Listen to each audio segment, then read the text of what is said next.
Hi everybody, what's going on? This is Greg Fowler, traveling the marketplace, interviewing the top real estate professionals in our field, from realtors, lenders, builders, developers, residential or commercial, essentially gathering insight, inspiration, what really drives and motivates these top producers above and beyond everybody else and what I'd like to consider a real estate titan. Our very special guest and featured titan for today, Marcy Langlois. Marcy, thanks so much for taking the time.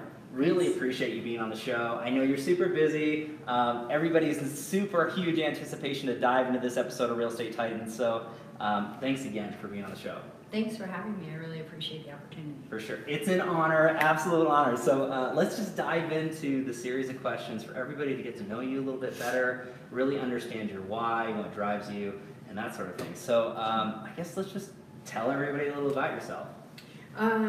So I was born and raised in a little town in Vermont. Okay. A little town meaning 250 people and no stoplights. So truly little town. Little awesome. Town on the border of Canada. Okay. And like I could see Canada from my doorstep. And so I grew up in this town where really we learned to work hard. We learned that don't say it unless you mean it. And we did business by a handshake. You know, and I lived there until I was 18 years old, and then left there and went and spent some time in Florida. Okay. And left Florida and headed out to Colorado, and then slowly transitioned my life from sort of meandering and wondering what I was doing and who I was, and to down on this career path. Wow. So. And I think that's amazing to me, and you know, when it comes to perspective of this particular series is, you know, traveling around and really experiencing different culture and atmosphere from different places. Obviously you've been to, you know, several different spots, and obviously staying here in Colorado, so there was something special about this place, Yeah. Which is always good to hear. So what got you into the business in the first place, Marcy? And like, what was your progression in your career to get to where you are now? Sure, I had a whole bunch of life events happen to me late in my teenage years that sort of changed the trajectory of what I was thinking I was going to be doing. And so I went to college for a little bit. That wasn't my gig at that time. Okay. And then when I got to Colorado, my grandparents owned a diner for 38 years, and so I grew up in the restaurant business. I love it. And so I waited tables, and that's sort of what I had been doing, then started bartending. And then I started taking some classes at Pikes Peak Community College, and really was just interested in business, finance, economics, that sort of, you know, viewpoint, but hadn't narrowed anything down, and just taking night classes. Okay. And but I had this guy. I won't name names. That's fair. That's fair. It is a live show, everybody. You can reach out to her later if you're really there. Yeah, I don't think it'd be right. But I had this guy that used to come into my bar, and he tipped me huge. He'd order a drink and tip me huge, and he'd come in at all different hours of the day, and he'd bring clients in, and he wore a Rolex, and his shirt was so pressed it could stand on the bar top. And wow. I was just like, who is this guy, and what does he do? And, you know, he's throwing hundreds around, and I was impressed. Sure. And so as I gained some confidence, I asked him what he did. He told me I could never do it. And that's the one thing, like, you don't ever say to me. So Never say that. Never say that to Marcy. That is not happening. Yeah, when you say I can't do it, then I'm definitely going to do it. And so I kept hounding him, and we progressed, and he told me he was a mortgage lender, and that it's not really something, you don't go to school for it. You know, you sort of have to figure it out, and you have to have contacts and this, that, and the other. So I went and worked at this small brokerage, and I was there for 6 weeks with no experience whatsoever, and then figured out, this was back in, you know, I got in the business in 2001.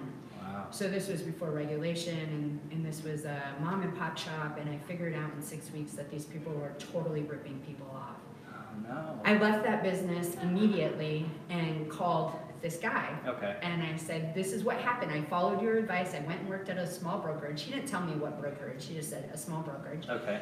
And I said, this is what happened. I figured out that they were ripping people off, and I can't work for them. And he said, you know, I'll hire you. I'll give you a shot, but I'm really not going to teach you anything. If you want to come and work here, this guy. I'll let you do it. Yeah. So I did. Okay. So I went and worked with him, and like in my first year, I did like $24 million in production, and the owners of the company are like, who is this? And what is she doing? Oh, I love it. I love it. And he's like, I had no idea. Right? And that's how I started in the mortgage business, really. Okay, and to me that's a huge story coming through, and you know everybody has a different inspiration point or a point that brings them into the business. It was interesting to just see how other people are and what they do, and really be intrigued with what's going on. And I think that that's really, really compelling information to everybody, is never be afraid to ask somebody, hey, what do you do for a living and what's going on? If it's interesting to you and you want to reach out, reach out. Worst case, you get a little bit of rejection and say you can't do it. And then if you say that to somebody like Marcy, then it doesn't stop her. So this is great. So obviously, been in the business for a while. I mean, you've seen a lot of things change through, you know, rules, regulations, the market up and down, things like that. So this is kind of, at least to me, a beautiful segue into what's your why, Marcy? I mean, what gets you out of bed in the morning? What motivates you to do what you do to the level you do it at, as long as you have? Yeah, for me, honestly, my why has definitely changed over the years. When I first got in the business, I wanted to prove myself. Okay. Really, right? Like, this guy's like, I'm not going to teach you anything. You're either going to do this or you're not going to do it, was kind of the idea that I had in my mind, right? And so I was like, okay, well, I'm going to do it, and I'm going to do it with a bang. And so it was sort of just about earning my spot, really, right? Yeah. And and making money, right? Like, let's not kid ourselves. We all need to have a job that we can pay our bills with, right? Agreed. And so it was making money. And then, but I had no idea really what the potential was. You know, I didn't really understand at that time. And, you know, I grew up in this little town, but it was very rural and really pretty poor, you know, not a lot of opportunity there or any of that sort of stuff. And there was a point in time where my family went through a bankruptcy. We lost everything that we had, and we kept our trailer. We had a mobile home. Sure. My dad drug it out into a 14-acre plot of land, and we lived in that trailer with no electricity and no running water for quite a while, until we could put a foundation under it, dig a well.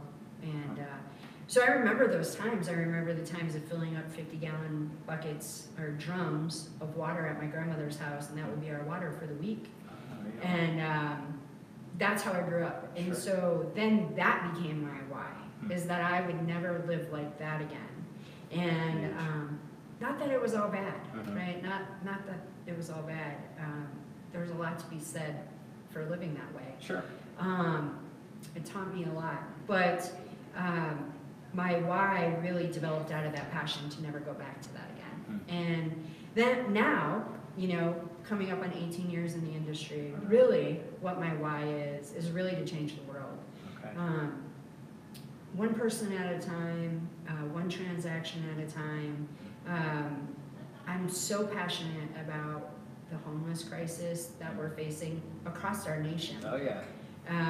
The income inequality that people experience is only going to lead to more issues with homelessness and lots of other things in that realm. But that is my push right now.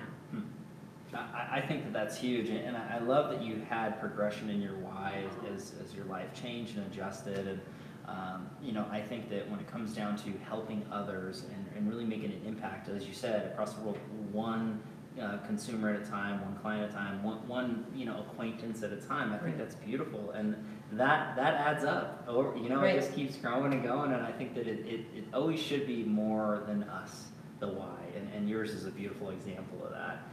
You know, this series, the show is really designed to showcase to everybody that it's not just about commission checks and amount of volume or whatever's going on. It's the impact, how much you guys care about the people you work with and what you do and the industry itself. It's setting a higher standard.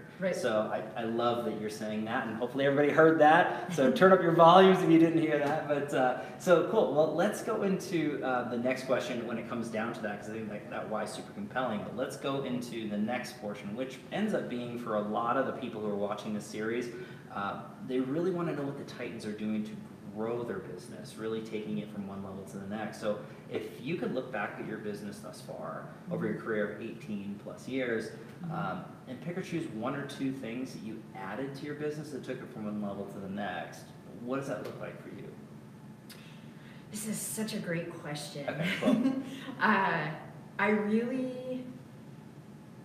I've thought about this because I've been thinking about this interview for a few days, and I've had these questions in advance, and it's been great to go back and revisit that time period and what I've done. And I have to say, honestly, instead of what it was that I did, like what I brought to the business, it was really what I took away. Okay. So, as we know, this business is reactive, and you got to be the person that answers your phone, and right, you got to be on. Yep. Right. If you're going to be in upper echelon of production, then you've got to be willing to go the extra mile every single time, right? Correct. And so when I was in the first probably 5 or 6 years of my business, I had people, I was working 100 hours a week. I never shut my phone off. Right? Yeah. This is back in the day when you got assigned a desktop computer. Wow. Right? So look at that, everybody. This is great. And paper rate sheets. Paper rate sheets. That's right? great, Marcy. So I'd get a call from a realtor, and I'd have to go drive to my office and fire up my computer on Saturday afternoon to take a loan application. Right? So I lived in Claremont Ranch at Mark Shuffle in Constitution, and I was on Kelly Johnson. Wow. So I'd have to drive, right? So I was driving back and forth like literally 6 times a day on Saturdays to take applications, right? Oh my goodness. But so I had this conversation with this realtor, and I just said, hey, is there a different way we could do business? Like on Friday, if you're going to have some folks on Saturday, could we take care of them on Friday? Because I'm making you wait, I'm delaying stuff. This is a huge inconvenience for me to drive back and forth 6 times a day. Sure. This, that, and the other. And this person just didn't respect it at all. And it took me a long time because he was sending me a tremendous amount of volume. Sure. And, but I just had this come into Jesus meeting with a guy I really respect, a mentor of mine. And he said, have you ever thought about what your life would look like if you respected yourself enough that you would let this business go because it doesn't align with who you are? Wow. And I was like, you want me to give up like 6 closed deals a month? Are you nuts? You gotta be crazy. Yeah. So it took me a couple of months. Okay. This went on for like a year and a half. Sure. Right? It took me a couple of months after this conversation to say, you're right. I think you're right. And then calling and having this conversation with this individual and saying, this isn't going to work for me anymore. I think you need to work with somebody who can serve you better, right? Who's aligning with what you're needing, right? Sure. And after I did that, my business grew by 20%. Huge. Literally, my business grew by 20%, and I do this from time to time in my business. I look at who I'm doing business with regularly, and are they aligned with who I am intrinsically as a human being, right? Are they asking me to walk the line in any way? Are they not respecting my boundaries and my time? Are they making my life harder? Business is hard. Sure. This business is so hard, right? And such a challenge, right? So don't work with people that are going to make it harder. Right? Yeah. Control what you can control about the transaction, which is maybe, 5 to 20% of it on a really great day. Right. Right?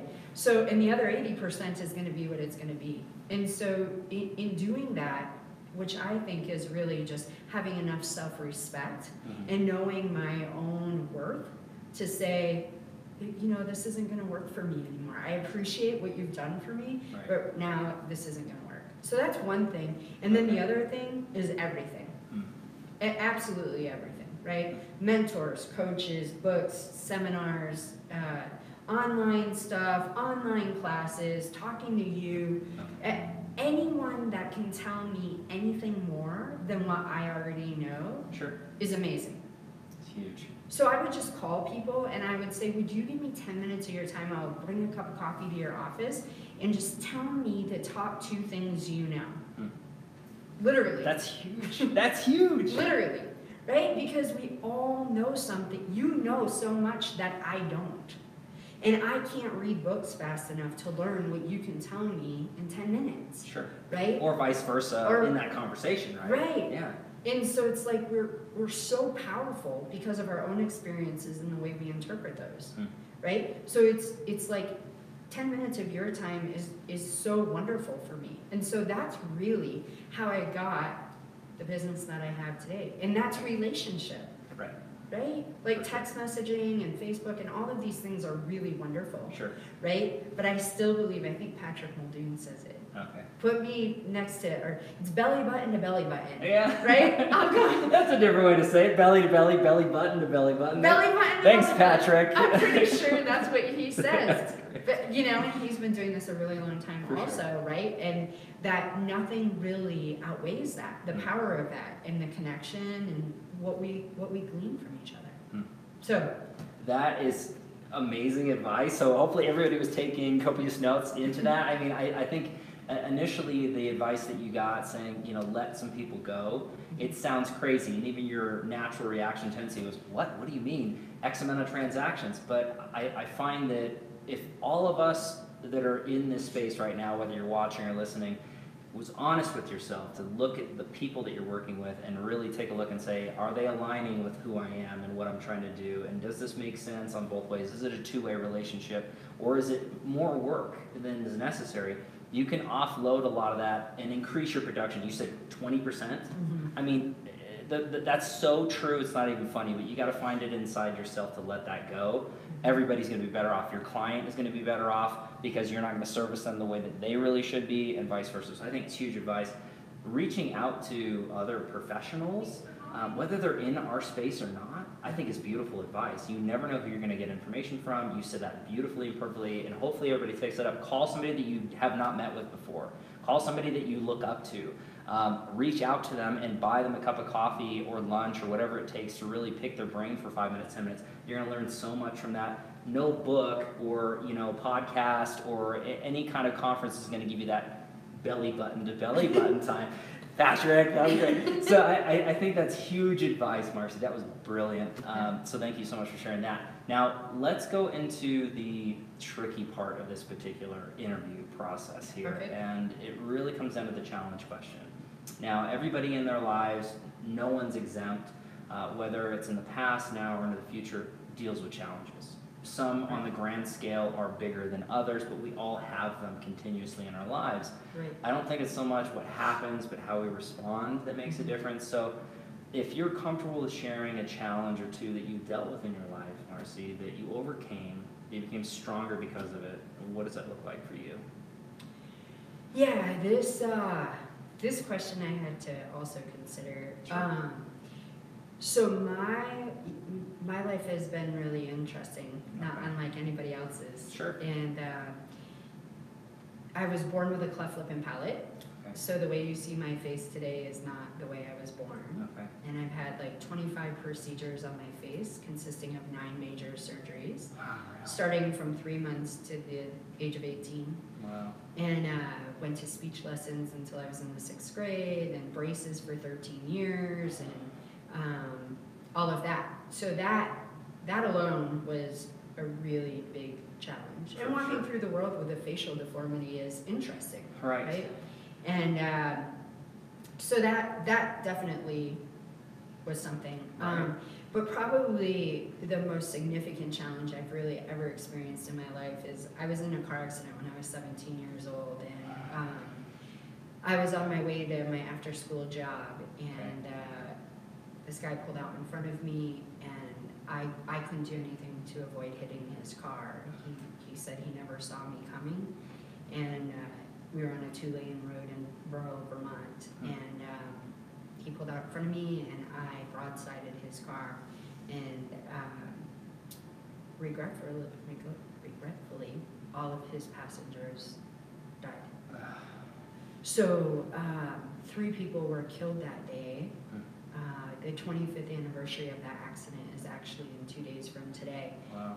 So your timing is sort of impeccable. Okay. I wasn't found legally at fault for it. Okay. I never, got in any trouble or any of that sort of thing. Sure. But from that day forward, my entire life changed. I felt responsible. I felt like I had killed these 3 people, and believed that every day for many, many years. Right. And I had no coping skills.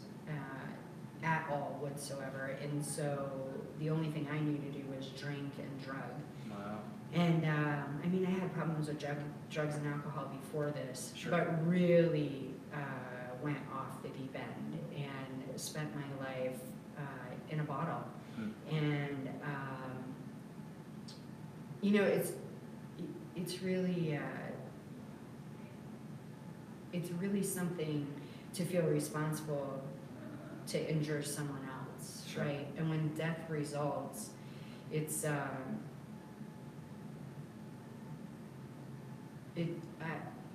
there's really no words for it. Right. There's really no way to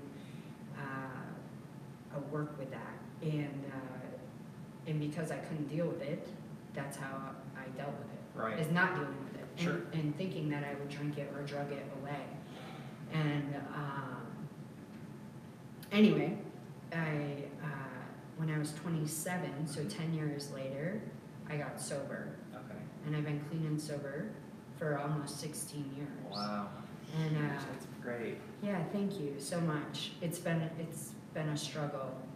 Not so much today, Sure. but definitely the first probably 13 years were really difficult for me. I got myself in therapy and did lots of work that I needed to do to deal with the accident, being born with a cleft lip and palate, and Sure. all the trauma I've experienced. And you know, really sort of where I've come with that is that lots of places I've come with that. But today I know that I did not kill those people. That's what I know for sure. And what I also am really aware of is that the things that happen to us are not us, right? Okay. That's what happened to me. It's Sure. not who I am, right? So I have to make a conscious choice to separate that out, right? Because for the 10 years after the accident, when I was drinking and drugging every day, I was telling myself this story about how I killed these people and I deserved to die also, and I didn't deserve anything worth having, and right? All of these stories, because I was owning it as who I am, right? Today I know clearly that that's not me. These are just experiences, like you said at the beginning of the question, right? Sure. We all have challenge, Yep. right? And so it's about what I do with that, right? And so for me, I would like to help other people through my story. You know, my story's been published. I've been interviewed on podcasts.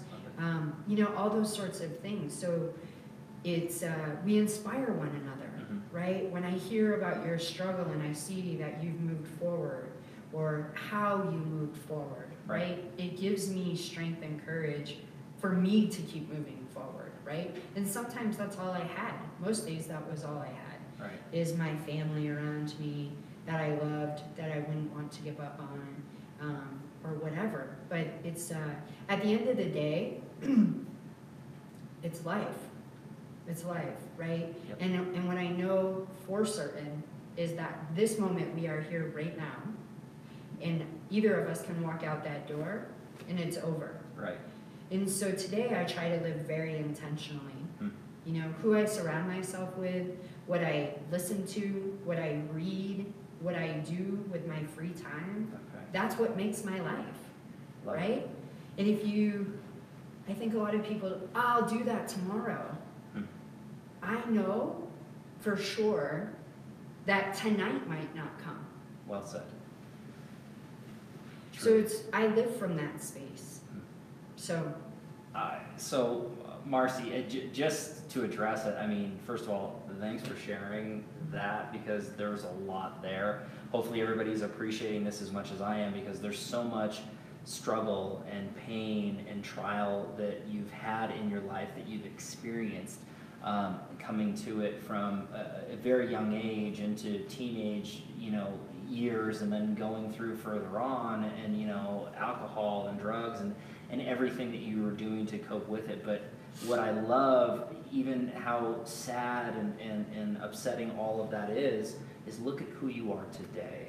Right. And look at what you've accomplished with all of that struggle and all that pain, and hopefully everybody takes that to a positive note to say, look, no matter what you're dealing with, there's somebody that has it worse. They've gone through these things. So just, I guess we really need to take a look at it and say, we need to appreciate what we have and not what we don't have. We truly are blessed every day. And I love that point that you had at the very end, which is really breaking it down to, we don't know if we have tomorrow.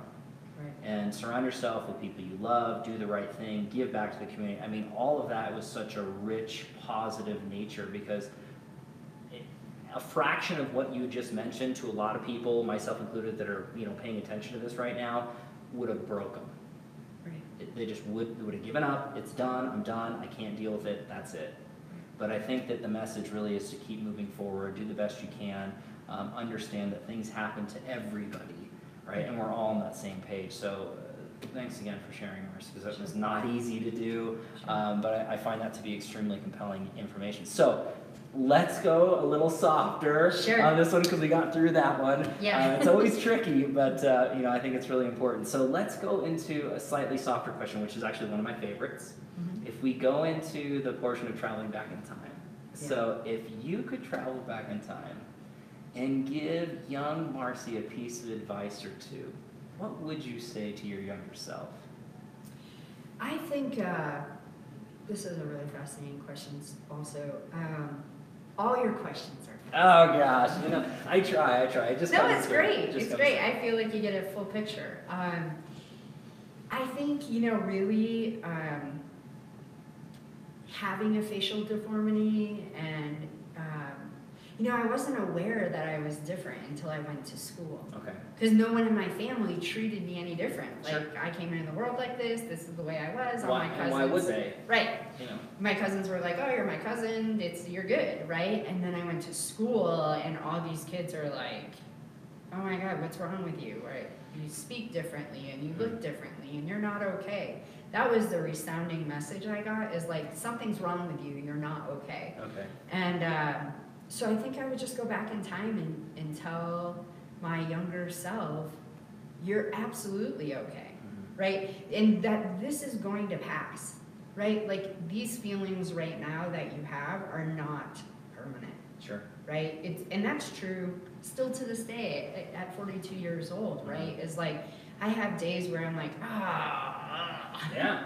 Right? Everybody. I think yesterday I just had one. There you go. This is real, everybody. This is it, right? Right? And it's like, is that this you're okay, and that it's going to pass. Whatever's going on is not going to last forever. It just won't. I think that's beautiful advice, not just for your younger self, but myself and everybody included who's watching or listening to this, is really just understand that nothing lasts forever, and whatever pain or sorrow or anything that's happening to us, but positive or negative, there's another chapter, right? So I know that when we're younger, and if you can kind of look back on it, just kind of self-reflecting. When you're in the moment, it feels like your whole world. It feels like this is so important, and this really, really is. But if you take the time to think and really reflect, how important is this? Is this something that is going to last? Can I move forward and be positive on it? I think most of the time it is yes. Right. So I think that's great advice, for sure, when it comes down to it. So hopefully everybody took that down. I think that's really, really good too.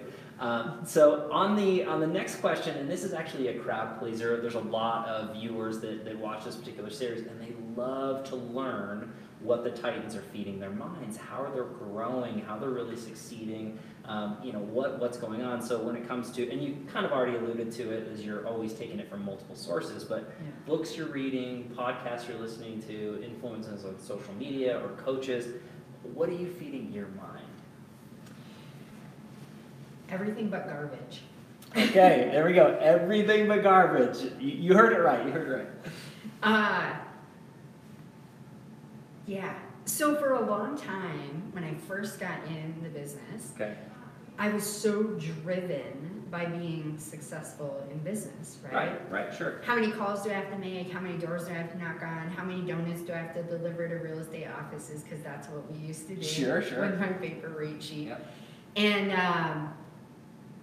I didn't really understand. I was also very young. When I got in this business, I was 25 years old. Okay. Right? So I had a lot of life experience, but I didn't have a clue what I was really doing. And what I really started learning after a couple of years in the business was that it wasn't just important to develop my sales skills, it was equally important to develop Marcy. Okay. Right? Yeah. How does Marcy speak? How does Marcy react to the world about her? How does Marcy interact with her family? Right? Because it's all connected. Sure. Right? I can't go home and be a jerk to my family and then show up at the office and be nice to my people. Agreed. It's not right. Or why bother? Yeah. Right? It's right? And I did some of that because I didn't know, right? I didn't understand. And so I read everything. I read everything. I don't read anything that's fiction because I feel like that's a complete waste of my time. Okay, all right. I don't go to the movies because I feel like that's a complete waste of my time. I only watch documentaries because I can learn something. Yeah. So everything, I rarely watch TV. If I watch TV, it's usually like 30 minutes at night, right before I fall asleep. But I read, right now I've got like 7 books going on. I love it. I'm reading the Titans book by Tim Ferriss. I'm reading Mindset by, it's not Carolyn Perk, I forget who it is, but it's a psychologist. I'm reading Grit by Angela Duckworth. I love Brendan Bouchard. I love Brendan Bouchard. Awesome. I think he's got it pretty well nailed down that you need to look at everything that you do as a whole. Like you can't address just one part of yourself, sort of what I was speaking to. Agreed. Like you need to look at what you're eating and what you're drinking and what you're feeding your mind and do you take time, do you have a spiritual practice of some sort? Sure. Do you, right? You need to look at all of it if you want to truly be successful and sustainable, right? Anybody can do this for a year or 2 years or 5 years. And then they burn out. And then you burn out because you don't have any boundaries or you're not feeding the other parts of you that need to be fed because you're just solely focused on whatever this might be, right? So you have to be well-rounded. I truly believe that. So I read all sorts of stuff that keeps that in check. But I'm most fascinated by people.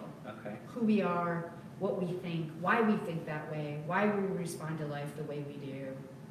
I'm just fascinated, enamored by people. Yeah, and it speaks volumes, obviously, because of who you are as a person or professional, the people that know you, your reputation in the community.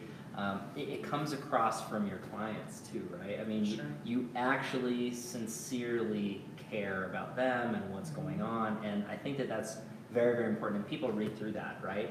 What are your true intentions? Are you really just looking at it from a paycheck standpoint? Are you really trying to make a difference in a positive light that's above and beyond compensation? I think that that ends up being the end result, right? The outcome of doing the right things is the compensation will be there. But I love that. And you say that it's multiple sources, so if everybody's listening to that right, I mean, really just consume the information in as many ways as you can that makes sense to you. But I love what you were saying about feeding multiple portions of your life, because something is going to suffer if you're not doing that. So that's huge. So you mentioned some books. Any podcasts at all in there, or? Yeah. Okay. So I love the On Being podcast. Oh, cool. With Krista Tippett. Okay. And so she just interviews sort of people of our time. She's curious about philosophy and spiritual practices and sort of like what are the hottest topics of today in our time, right? And so she talks to professors and she talks to yoga teachers and philosophers and everyone in between. And so she always has someone really fascinating on her show. I just really love it and enjoy it. Cool. Well, just so everybody knows, I'll have links in the comments down below so that you can feed your mind and follow along just like Marcy does, because I think that's really great. So, Marcy, this has been amazing. The information that you've shared is super compelling, really driving to heavier notes of business, but really, pulling at the heartstrings as far as I'm concerned for people to really connect with. I want to finish this up with one final question. And really it comes down to, if you could sum up yourself as a person, a professional, with a mantra or a quote that you live by, what does that look like for you? it's not really profound. That's in fine. any way. That's fine. This is great. This is great. Hit me. It's really just never give up. That's it, right? It's at the darkest of the hour, at the most insane point that you feel like you're just done, right? And that you can't possibly do one more thing, just stand up and take the next step. And that's just, right? That's it. That's all we each have, Sure. right? Is just to never give up. When you give up, then you don't have a chance at anything greater, anything better. You heard it here, everybody. Marcy, I think that's absolutely amazing and really, really telling of who you are as a person, as a professional. Just keep going, never give up. I think it's simple and beautiful, and that's really what everybody needs to hear, even me when it comes down to it. I think that's great. So, Marcy, I just want to say thank you again. You are an official Real Estate Titan, so thank you so much. Normally I would hug you, but you know, we're so far away in this setup. But Marcy, thank you again. I really appreciate it. So everybody, thank you as well for your time and attention, your love and support. I really appreciate all the positive feedback that's going on. If you like what we're doing here with Real Estate Titans, please subscribe to the podcast. Take a look at our YouTube channel as well and give us a thumbs up or a like on that Facebook page. As always, live every Tuesday and Friday afternoon, a different Titan, a different location. We'll catch you all in the next live episode of Real Estate Titans. Take care.